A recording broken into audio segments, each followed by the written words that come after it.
નમસ્કાર, પ્રણામ, સ્વાગત છે તમારું એક નવા વિડીયોમાં। મિત્રો, જો તમને આજનો આ વિડીયો પસંદ આવે તો વિડીયોને લાઈક, શેર અને આપણી ચેનલને સબસ્ક્રાઈબ જરૂર કરજો। તો ચાલો શરૂ કરીએ આજની સ્ટોરી। જ્યારે હું મારી શાળાના ટીચરના ઘરે ટ્યુશન માટે જવા લાગ્યો ત્યારે મને ખબર પડી કે મારા ટીચર ઘરે એકલા રહે છે। તે 38 વર્ષના હતા અને ખૂબ જ સુંદર હતા। હું 17 વર્ષનો થઈ રહ્યો હતો। મને મારી શિક્ષક ખૂબ પસંદ હતા।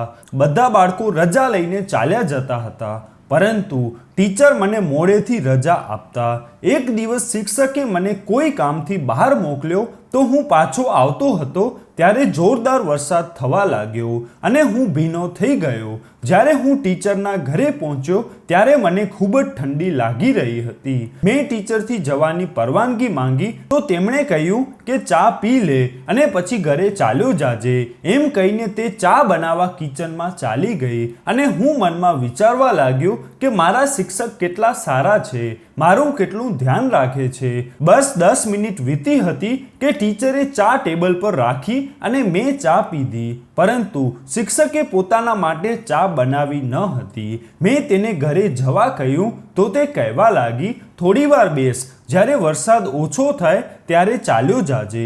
હું શિક્ષકની વાત માનીને તેના બેડરૂમમાં ચાલ્યો ગયો। મારા ભીના કપડાં હતા, તેથી મને શિક્ષકના પલંગ પર સૂવાનું મન થતું ન હતું।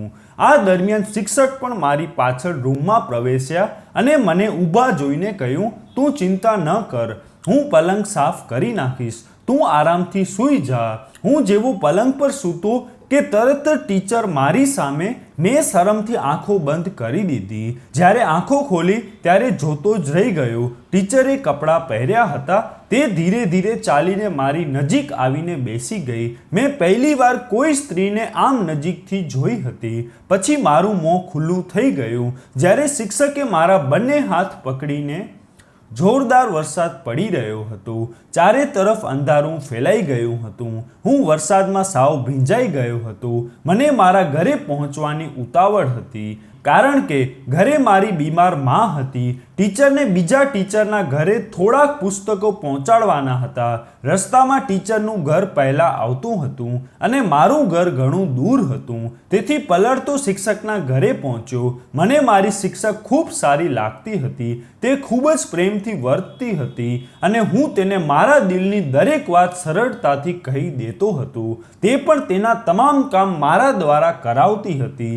જ્યારે હું શિક્ષકના ઘરે પહોંચ્યો ત્યારે મારા કપડાં સંપૂર્ણપણે ભીના થઈ ગયા હતા અને મારા હોઠ ઠંડીથી વાદળી થઈ રહ્યા હતા। ત્યારે ટીચરે મને આટલી ખરાબ હાલતમાં જોઈ તો તે કહેવા લાગી, થોડીવાર માટે ઘરની અંદર આવી જા અને જ્યારે વરસાદ થોડો હળવો થઈ જાય ત્યારે ચાલ્યો જજે।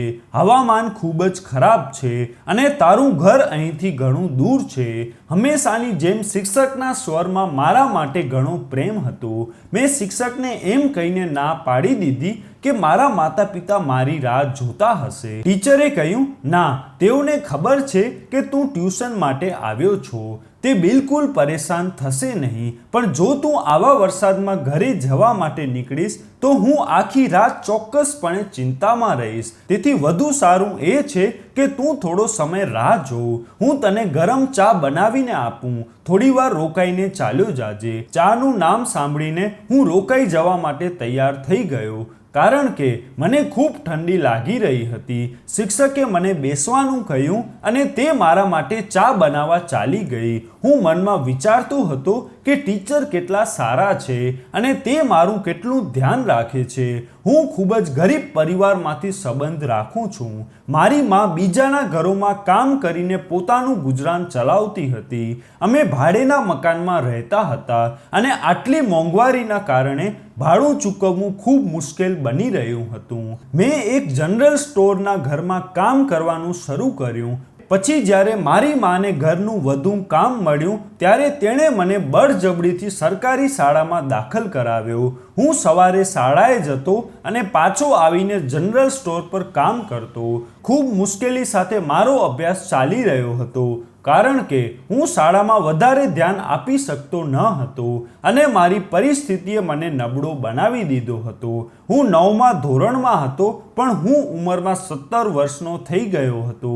વર્ગના બધા છોકરાઓ કરતાં હું મોટો હતો, એટલા માટે ઘણા છોકરાઓ મારું મજાક ઉડાવતા હતા. આ કારણે હું મારા અભ્યાસમાં યોગ્ય રીતે ધ્યાન આપી શકતો ન હતો અને તેથી હું ટેસ્ટમાં સંપૂર્ણપણે નાપાસ થયો હતો. મારા શિક્ષકે મારી માતાને મળવા બોલાવી અને મારી નબળાઈ સામે મૂકી. ત્યારે મારી માતાએ તેમને મારી પરિસ્થિતિ વિશે જાણ કરી. આ સાંભળીને મારા શિક્ષકે કહ્યું, તો હું તમારા પુત્રને ટ્યુશન આપીશ અને પૈસા પણ નહીં લઉં. તમારા પુત્રનું ભવિષ્ય વિશે પ્રશ્ન છે. હું ઈચ્છું છું કે પ્રેમ ભણીને સારી જગ્યાએ પહોંચે. શિક્ષક પાસેથી આ વાત સાંભળીને માં ખુશ થઈ ગઈ, કારણ કે માં ઈચ્છતી હતી કે હું ભણું અને સારી નોકરી કરું, તેથી અમારી પરિસ્થિતિ સુધરી શકે. જ્યારે મેં આ સાંભળ્યું ત્યારે મેં ના પાડી દીધી, કારણ કે હું જનરલ સ્ટોરમાં પણ કામ કરતો હતો. ટીચર કહેવા લાગી કે તું જનરલ સ્ટોરનું કામ છોડી દે ને અભ્યાસ પછી મારા ઘરના નાના મોટા કામ કરી દેજે. બદલામાં હું તને પૈસા આપીશ. આવી રીતે તારું નુકસાન પણ નહીં થાય. માએ તરત જ સંમતિ આપી અને બીજા દિવસથી હું મારી શાળાના શિક્ષકના ઘરે ટ્યુશન માટે જવા લાગ્યો. ત્યાં ગયા પછી મને ખબર પડી મારા શિક્ષક ઘરે એકલા રહે છે. ઘણા બાળકો તેની પાસે ભણવા આવે છે. શિક્ષક મને ખૂબ મહેનતથી ભણાવવા લાગી. હું બીજી ટેસ્ટમાં ખૂબ સારા માર્ક સાથે પાસ થયો. મારી માતાને હવે મારા ભણતરની કોઈ ચિંતા ન રહી. હવે હું સવારે શાળાએ જતો, બપોર પછી થોડીવાર માટે જનરલ સ્ટોર જતો અને પછી ટ્યુશન જતો અને રજા પહેલાં શિક્ષકનું કોઈ નાનું કામ પૂરું કરીને ઘરે પરત ફરતો હતો. હું રજા લેવામાં સૌથી છેલ્લો હતો. બાળકોના ગયા પછી શિક્ષક મને પોતાના ઘર માટે શાકભાજી કે વગેરેની વસ્તુ લેવાનું કામ કહેતા હતા. હું ખૂબ જ થાકી જતો હતો, પરંતુ ઘરના સંજોગોએ મને સમય પહેલાં ખૂબ જ જવાબદાર બનાવી દીધો હતો. મારા પિતા મજદૂર હતા અને જ્યારથી તેમને હાર્ટ એટેક આવ્યો હતો ત્યારથી તેઓ કામ કરવા માટે યોગ્ય રહ્યા ન હતા. તે બીજી ઘણી બધી બીમારીઓથી પણ પીડિત હતા અને તેમની દવાઓની કિંમત પણ ઘણી વધી જતી હતી. માં એક સાથે 5 ઘરોમાં કામ કરતી હતી અને મારી માં સમય પહેલાં જ વૃદ્ધ દેખાવા લાગી હતી. ગરીબી વ્યક્તિને તેના જીવન પહેલાં જ તેની ઉંમર પૂર્ણ કરી દે છે. અમારા ઘરનું વાતાવરણ પણ એવું જ હતું. મારા માતા પિતા બંને સંજોગોને કારણે લાચાર હતા. હું ટીચરના ડ્રોઈંગ રૂમને જોઈને હું પોતાના જ વિચારોમાં મગ્ન હતો. મારી શિક્ષક અમીર સ્ત્રી હતી. તેમના ઘરમાં તમામ પ્રકારની સુવિધાઓ ઉપલબ્ધ હતી અને તે સમયે આટલા વરસાદમાં તેમના ડ્રોઈંગ રૂમમાં હીટર ચાલુ હતું. હું વિચારી રહ્યો હતો કે કેટલાક લોકો કેવા નસીબદાર હોય છે કે તેમની પાસે જીવનના દરેક પાસાઓ ઉપલબ્ધ હોય છે અને અમારા જેવા લોકો જરૂરિયાતો માટે પણ જીવન સાથે લડતા હોય છે. શિક્ષક પાસે દરેક કિંમતી વસ્તુઓ હાજર હતી. હું આ જ વિચારમાં ખોવાઈ ગયો હતો કે જ્યારે ટીચર મારા માટે ગરમ ચા લઈને આવી ત્યારે તેણે મારા ભીના કપડાં જોઈને કહ્યું, તેમની પાસે મને આપવા કપડાં નથી. તેમને એ વાતની ચિંતા થઈ રહી હતી કે કદાચ મને ઠંડી લાગી શકે. મેં શિક્ષકને કહ્યું કે ચિંતા ન કરો, બસ ચા પીને ઘરે ચાલ્યો જઈશ. પછી તેને હસતા હસતા કહ્યું કે ચાલ્યો જા, તને બહુ ઉતાવળ છે તારા ઘરે જવાની. મારા શિક્ષકની વાત સાંભળીને મેં સ્મિત કર્યું. તે હંમેશા મને કેટલીક વખત રોકતા હતા. બધા બાળકોને રજા આપતા, પણ હું ત્યાં ચૂપ થઈને બેઠો. પછી તે મારી સાથે લાંબા સમય સુધી વાત કરતા અને પછી મને તેના કામ વિશે કહેતા. તેમના અવાજમાં એટલી બધી મીઠાશ હોય કે તેઓ જે કે તે હું સ્વીકારી લેતો. ઘરમાં ગરમ ચા ટેબલ પર રાખી હતી અને હું પીવા લાગ્યો. મને એટલી ઠંડી લાગી રહી હતી કે તે ગરમ ચાથી મને સારું લાગ્યું. મારી ચા પૂરી થઈ ગઈ હતી. ટીચર તેના માટે ચા બનાવીને લઈ આવી ન હતી. જ્યારે મેં ચા પૂરી કરીને તેમની પાસે જવાની પરવાનગી માંગી ત્યારે તેમણે મને આમ કહીને થોડો સમય રોકાવા માટે દબાણ કર્યું કે ખૂબ જ ભારે વરસાદ પડી રહ્યો છે અને હા, આજે એટલો જોરદાર વરસાદ પડી રહ્યો છે કે બંધ થવાનું નામ જ નહોતો લેતો. મને મારા ઘરની પણ ચિંતા થઈ રહી હતી. શિક્ષક મારી સાથે બેસીને મારી સાથે વાત કરવા લાગ્યા અને હું તેની સાથે વાત કરતી વખતે અજીબ શરમ અનુભવી રહ્યો હતો. કદાચ હવે હું ખૂબ થાકી ગયો હતો. શિક્ષક મને કહેવા લાગી, તું મારા રૂમમાં થોડી વાર શાંતિથી સૂઈ જા અને વરસાદ ઓછો થતાં જ તું ચાલ્યો જાજે. મારા માતા પિતા પાસે ફોન હતો જેથી હું તેમને ફોન કરીને આ વાત કહી શકું. અમને 2 સમયની રોટલી પણ બહુ મુશ્કેલીથી મળતી હતી. મારી આંખોમાં ઊંઘ આવવા લાગી. શિક્ષકની વાત સાંભળ્યા પછી હું તેના રૂમમાં ચાલ્યો ગયો, પરંતુ મારા ભીના કપડાને કારણે હું તેના પલંગ પર જવા માંગતો ન હતો. શિક્ષક પણ મારી પાછળ રૂમમાં આવ્યા. તેણે કહ્યું, હું આરામથી તેના પલંગ પર સૂઈ શકું છું. મારી ખચકાટ જોઈને શિક્ષક કહેવા લાગ્યા, પલંગ ભીનો થવાની ચિંતા ન કર, હું તેને પછી સાફ કરી નાખીશ. મારા માટે એક ક્ષણ ઊભું રહેવું મુશ્કેલ થઈ રહ્યું હતું. હું તરત જ શિક્ષકના પલંગ પર સૂઈ ગયો અને આંખો બંધ કરતાની સાથે જ ગાઢ નિંદ્રામાં ચાલ્યો ગયો. જ્યારે હું ભાનમાં આવ્યો ત્યારે મને ખબર નહીં કે કેટલો સમય વીતી ગયો હતો. હું મારા ઘરે જવા માટે ઊભો થવા માંગતો હતો, પરંતુ તે ક્ષણે મને સમજાયું કે મારી સાથે શું થયું છે. હું જોરથી બૂમો પાડવા લાગ્યો. મારી વાત સાંભળી શિક્ષક રૂમમાં આવ્યા અને મને પ્રેમથી કહેવા લાગ્યા, પ્રેમ, શું થયું છે? મેં પરેશાનીથી શિક્ષકને કહ્યું કે તમે મારી સાથે શું કર્યું છે? શિક્ષકે કહ્યું, તું ચિંતા ન કર, કંઈ થશે નહીં, હું તારી સાથે છું, તારે ચિંતા કરવાની કંઈ જરૂર નથી, તું મારી સાથે આરામથી રહી શકે છે. શિક્ષકની વાત સાંભળીને મને ગુસ્સો આવ્યો. મેં શિક્ષકને કહ્યું કે મારે ઘરે જવું છે. વરસાદ બંધ ન થાય ત્યાં સુધી તમે મને અહીં રહેવાનું કહ્યું હતું. વરસાદ બંધ થઈ ગયો છે તો મને જવા દો. પણ શિક્ષકે મારી વાત સાંભળતાની સાથે જ મારી વાતને અવગણી કરી નાખી. તે મને તેના રૂમમાં બંધ કરીને બહાર નીકળી ગઈ હતી અને હું જોર જોરથી બૂમો પાડવા લાગ્યો, પણ જાણે તેને પોતાના કાન બંધ કરી લીધા હોય તેવું લાગ્યું. થોડી વાર પછી તે નાસ્તાની ટ્રે લઈને રૂમમાં આવી. હું પલંગ પર જ બેઠો હતો. તે મારી પાસે આવીને બેસી ગઈ. મને તેના હાથથી નાસ્તો કરાવવા લાગી. મેં મારા હોઠ બંધ કરી લીધા હતા. હું એક ટુકડો પણ ખાવા માંગતો ન હતો. મને બસ મારા ઘરે પાછું જવું હતું. શિક્ષકે ખૂબ જ પ્રેમથી મારા વાળ પર હાથ ફેરવ્યો અને કહેવા લાગી, પ્રેમ, તું રાતથી ભૂખ્યો છે. મેં તારા માટે કપડાની પણ વ્યવસ્થા કરી લીધી છે. તો પછી તું હંમેશા મારી સાથે રહેજે. મને લાગી રહ્યું હતું કે શિક્ષક તેનું હોશ ગુમાવી બેઠી છે. મેં તેને કહ્યું, મારો પરિવાર મારી રાહ જોતો હશે. મારા પિતાની તબિયત પણ સારી નથી અને મારી માની પણ. તમે મને મારા ઘરે પાછો જવા દો. આ સાંભળીને શિક્ષક કહેવા લાગી કે હવે તારું ઘર આ જ છે. થોડી વાર પછી દરવાજો વાગવા લાગ્યો. શિક્ષકે મને ફરીથી રૂમમાં બંધ કરી દીધો અને તે ચાલી ગઈ. મારા બંને હાથ પગ બાંધેલા હતા. હું મારી જગ્યાથી હલી પણ શકતો ન હતો. મને ખબર નહીં શિક્ષક મારાથી શું ઈચ્છે છે અને મને એ પણ ખબર ન હતી કે રાત્રે તેમણે મારી સાથે શું કર્યું હતું. થોડી વાર પછી તે પાછી આવી તો મને કહેવા લાગી કે તારી માં તારી શોધમાં અહીં આવી હતી. મેં તેને કહ્યું કે તું રાત્રે જ પાછો ચાલ્યો ગયો હતો અને તે પછી ચાલી ગઈ. શિક્ષકને સાંભળીને હું ચોંકી ગયો. મને ખબર પડી ગઈ હતી કે મારી માતા મારા વિશે ખૂબ જ ચિંતિત હશે. મેં શિક્ષક સામે વિનંતી કરી કે ભગવાનની ખાતર મને છોડી દો. મને આવી રીતે રૂમમાં બંધ રાખીને તમને શું મળશે? શિક્ષકે સ્મિત સાથે મારી સામે જોયું અને કહેવા લાગી, હવે હું તને છોડી ન શકું. તું મને ખૂબ જ મુશ્કેલીથી મળ્યો છે. મેં કેટલા દિવસો તારી રાહ જોઈ અને હવે તું મારા હાથમાં આવ્યો છો. થોડા દિવસોની વાત છે, પછી તારા માતા પિતા સમય જતાં ધીરજ રાખી લેશે. હું તને એક સારું જીવન આપીશ ને હું તને કોઈ વસ્તુની કમી નહીં થવા દઉં. હું હજુ પણ સમજી શકતો ન હતો કે ટીચર મને અહીં કેમ કેદ રાખવા માંગતા હતા. મેં શિક્ષક સાથે આખો એક દિવસ વિતાવ્યો હતો, પણ હજુ સુધી મને કંઈ સમજાયું ન હતું.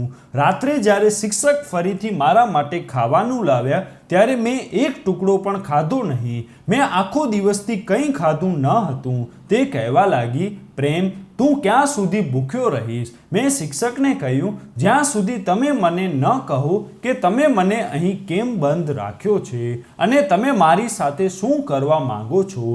તમે સારી રીતે જાણો છો કે હું એક ગરીબ છોકરો છું અને હું મારા માતા પિતાનો એકમાત્ર પુત્ર છું. મારી ગેરહાજરીમાં મારી મા પણ પાગલ થઈ જશે. બસ તમે મને કહો કે તમે મારી સાથે શું ઈચ્છો છો. શિક્ષક મારી ભૂખ અડધારથી પરેશાન હતી. તે મારી નજીક બેઠી અને મારા ચહેરા તરફ પ્રેમથી જોવા લાગી અને જે કહ્યું એ સાંભળીને હું ચૂપ થઈ ગયો. તે કહેતી હતી કે ટીચર તેના ભાઈ બહેનોમાં સૌથી મોટી હતી અને તેના પિતાના અવસાન બાદ તેને તેના પિતાની જગ્યાએ સરકારી નોકરી મળી હતી અને તે ઘર સંભાળવા લાગી. પોતાના બહેનો અને ભાઈઓના ભણતરનો ખર્ચો ઉઠાવ્યો અને તેમને જીવનમાં ક્યારેય કોઈ કમી ન આવવા દીધી. ટીચરની આંખો આંસુઓથી ભરાઈ ગઈ હતી અને તે કહેતી હતી કે મેં મારી આખી યુવાની મારી બહેનો અને ભાઈઓમાં કાઢી નાખી. તેમની જરૂરિયાતો અને ઈચ્છાઓને પૂરી કરવામાં મેં કોઈ કસર છોડી નહીં. થોડા વર્ષો પછી મારી માતાનું મૃત્યુ થઈ ગયું. મેં પિતાની સાથે સાથે મેં મારી માતાની પણ જવાબદારી સંભાળી. મારા બહેન અને ભાઈને ક્યારે પરેશાની ન આવવા દીધી. એક પછી એક કરીને મેં મારા બહેનોના લગ્ન કરાવ્યા અને પછી મારા 2 નાના ભાઈઓને પણ સેટલ કરાવ્યા. હવે માત્ર એક જ ભાઈ બાકી હતો જે હજુ ભણતો હતો. હું પોતે 33 વર્ષની થઈ ગઈ હતી પણ મેં ક્યારે પણ મારા વિશે કશું વિચાર્યું ન હતું. બંને ભાઈઓના પણ લગ્ન થઈ ગયા અને તેમના લગ્નને બહુ સમય વીત્યો પણ ન હતો કે એક દિવસ બધા બહેનો અને ભાઈઓ ઘરમાં એકઠા થયા અને મારી પાસેથી ઘરનો હિસ્સો માંગવા લાગ્યા. કારણ કે તે મારા પિતાનું ઘર હતું. મેં ક્યારેય વિચાર્યું નહોતું કે જે બહેનો અને ભાઈઓની સંભાળ રાખવામાં મેં મારી આખી યુવાની કાઢી નાખી તે ભાઈ બહેનો એક દિવસ મારી પાસેથી આ રીતે હિસ્સો માંગશે. મેં મારી બહેનો અને ભાઈઓને કહ્યું કે જો હું આ ઘરને વેચી નાખીશ તો હું અને તમારો નાનો ભાઈ ક્યાં જઈશું? પણ તેમની આંખો પર લાલચની પટ્ટી બાંધેલી હતી. તેઓને મારું કોઈ બલિદાન યાદ આવ્યું નહીં. તેઓ બસ ઘરનો હિસ્સો ઈચ્છતા હતા. મારી પાસે આ સિવાય બીજો કોઈ વિકલ્પ ન હતો. મેં તે ઘર વેચી દીધું અને મારા બધા બહેનો અને ભાઈઓને જેટલા પૈસા આવ્યા તે બાટી દીધા.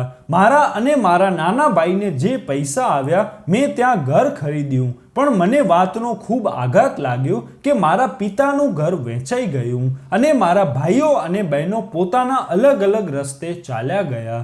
જે બહેન અને ભાઈઓની સંભાળ રાખીને હું મારું જીવન જીવતી હતી એ ભાઈ બહેનો મારાથી સાવ અલગ થઈ ગયા.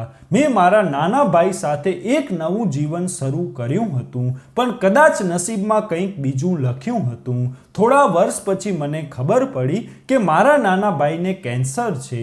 મેં મારી બધી બચત તેની સારવાર પાછળ ખર્ચી નાખી પરંતુ તેની હાલત દિવસે ને દિવસે બગડતી જતી હતી. મેં મારી બહેનો અને ભાઈઓને મદદ માટે કહ્યું પરંતુ તેઓ મદદ કરવા આવ્યા નહીં અને પછી એક સમય એવો આવ્યો જ્યારે મારો ભાઈ જીવનની લડાઈ હારી ગયો અને તેનું મૃત્યુ થઈ ગયું. તે મૃત્યુ તેનું જ મૃત્યુ ન હતું પરંતુ હું પણ મરી ગઈ હતી કારણ કે મારી પાસે જીવતો રહેવા માટે કંઈ વધ્યું ન હતું. હું પણ મરવા માંગતી હતી પણ મારો સમય હજુ આવ્યો ન હતો.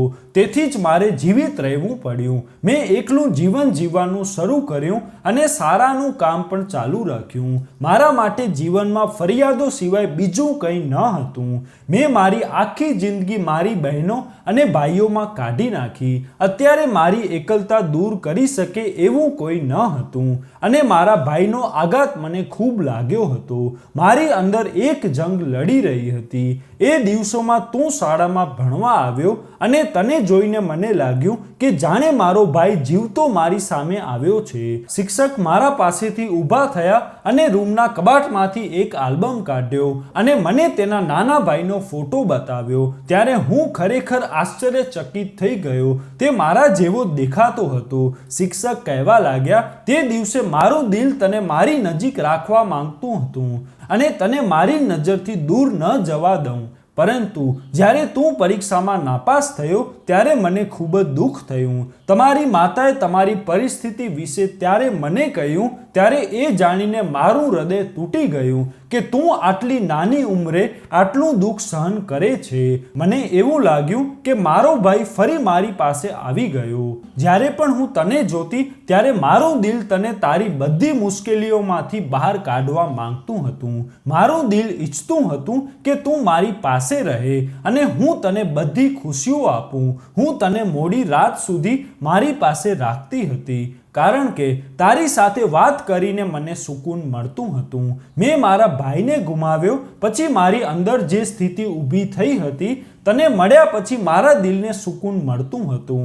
હું ઘણા દિવસોથી આજ વિચારી રહી હતી કે કેવી રીતે તને મારી નજીક રાખું અને તને ક્યાંય જવા ન દઉં. હું તને સારું જીવન આપવા ઈચ્છું છું અને ઈચ્છું છું કે તું મારી સાથે રહે.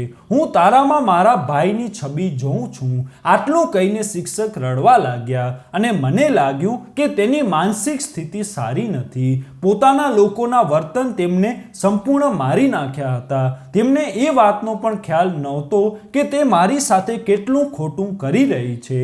તેને આ પગલાંથી મારા માતા પિતાની હાલત કેવી થઈ હશે. મેં શિક્ષકને કહ્યું કે તમે મને છોડી દો. હું હંમેશા તમને મારી મોટી બહેનની જેમ રાખીશ અને દરરોજ તમારી પાસે મળવા આવીશ. મારા પરિવારના સભ્યો પણ આવી જ રીતે દુઃખી થઈ રહ્યા હશે જેમ તમે તમારા ભાઈ માટે થઈ રહ્યા છો. હું અનુમાન કરી રહ્યો હતો કે તે તેમના હોશમાં નથી અને તેમને એક સારા ડૉક્ટરની જરૂર છે. મેં ધીમે ધીમે મારા શબ્દોથી શિક્ષકને મનાવી લીધા કે તે મને જવા દે અને તે મને છોડી દે. મેં પણ તેને મારી મોટી બહેન બનાવી લીધી હતી અને કહ્યું કે હવે હું તેનું ખૂબ ધ્યાન રાખું છું અને હવે તે ખૂબ જ ખુશ છે. તો મિત્રો, આજની આ સ્ટોરી તમને કેવી લાગી કમેન્ટમાં જરૂર કહેજો અને જો વિડીયો પસંદ આવે તો વિડીયોને લાઈક, શેર અને આપણી ચેનલને સબસ્ક્રાઈબ જરૂર કરજો. જય શ્રી કૃષ્ણ.